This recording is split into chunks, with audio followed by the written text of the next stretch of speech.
had a bit of a break, been away, had a house inspection. It's been full on. We've been to Christchurch, and I haven't got around to doing word for the week last week, and I'm a bit late doing it for this week, so I'm going to combine 2 words of the week. Word for the week last week was the 9th of the 12th, Spirit of Boaz week.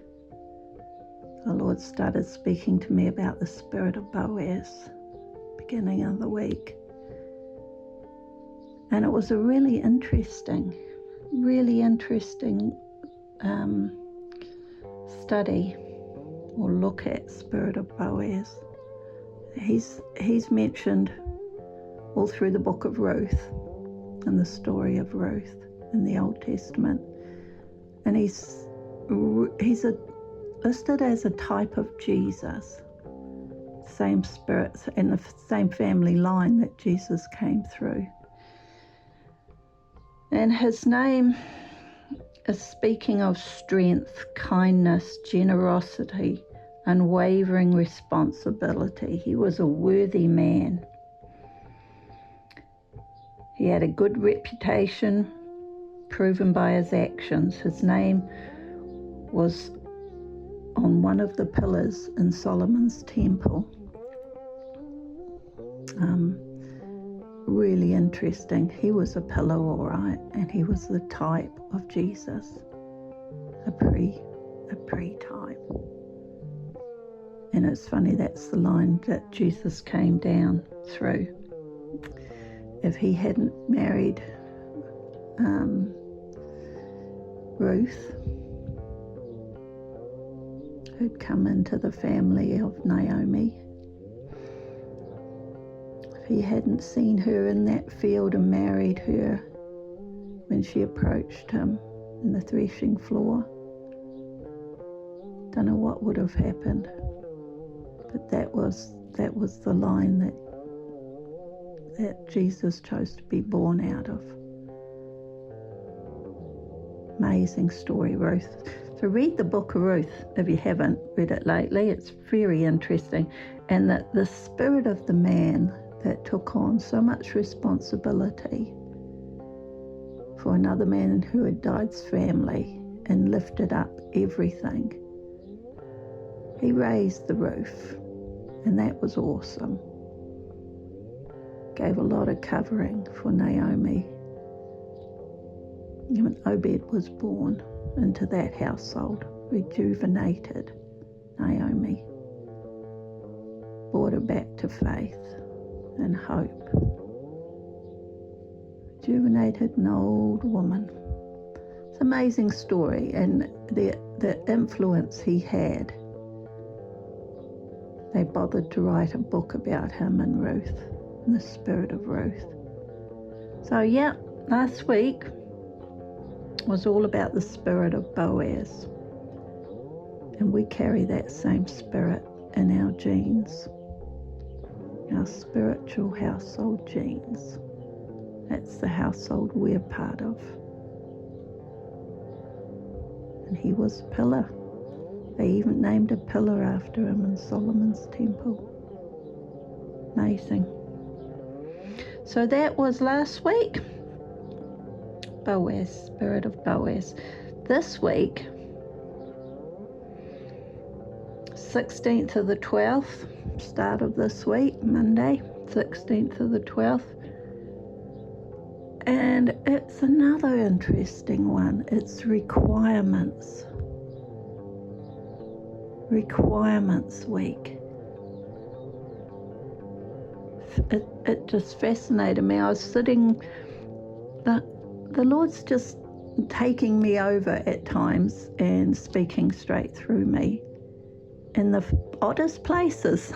I was down at the cafe that's just open in Havelock here, a little blue cafe, and I was sitting there and Paula was telling me about her job and the difficulties of it and so many words, and in the middle of it all, the sentence kept coming over in my mind. It's like the Lord takes over and just starts speaking.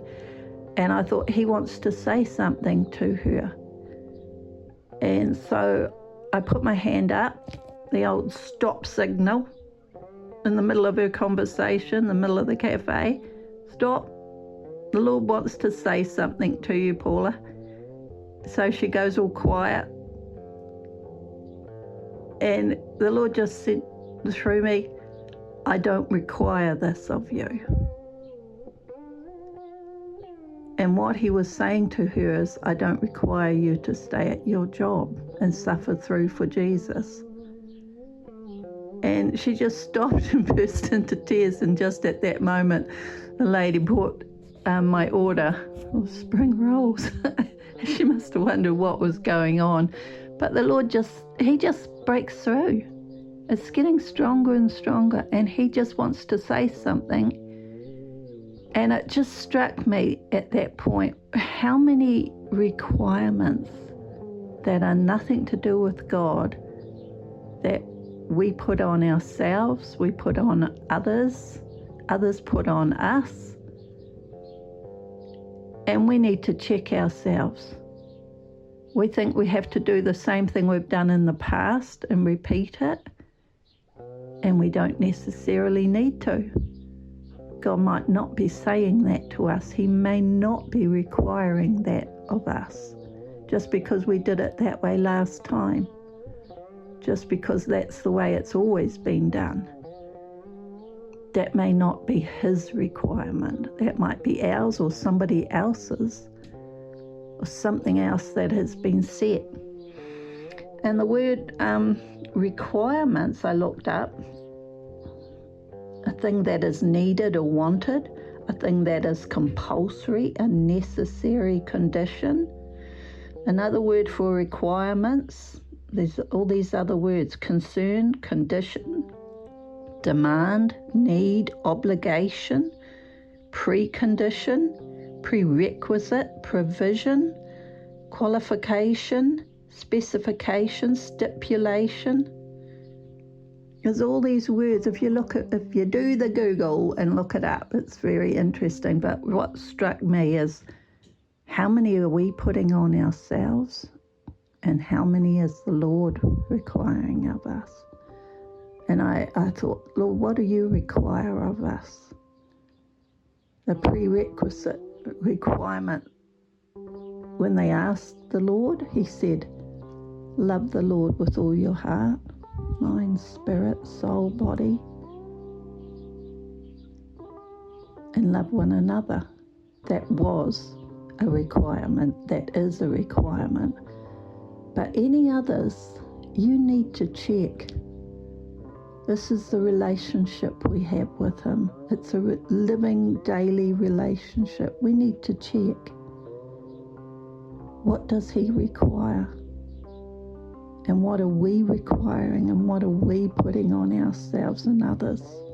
What are they putting on you? That isn't God's requirement. We're walking closely with the Lord. This is his life in us, with us, together. The requirements need to be coming from him, led by him, spoken by him. We need to check ourselves. So this week before Christmas, is requirements week. It's a very stressful time of year for some people. Very stressful family-wise, very stressful work-wise. In New Zealand, it's very hot, so we go through all the heat as well, not the snowy Christmas. And it's the end of a year, and it's busy, busy, busy. And there's a lot of stress. People find it very difficult. Some people around Christmas, some happy as, but some find it very hard. Family situations not as straightforward as the ones on the Christmas cards. And we need to check, what does the Lord require of us? And what are we doing? And what are others putting on us? take your temperature. Requirements week. So that's 2 videos in one. And next week's Christmas week. And very soon it's the end of the year, and it'll be a whole new year. Bless you, everyone.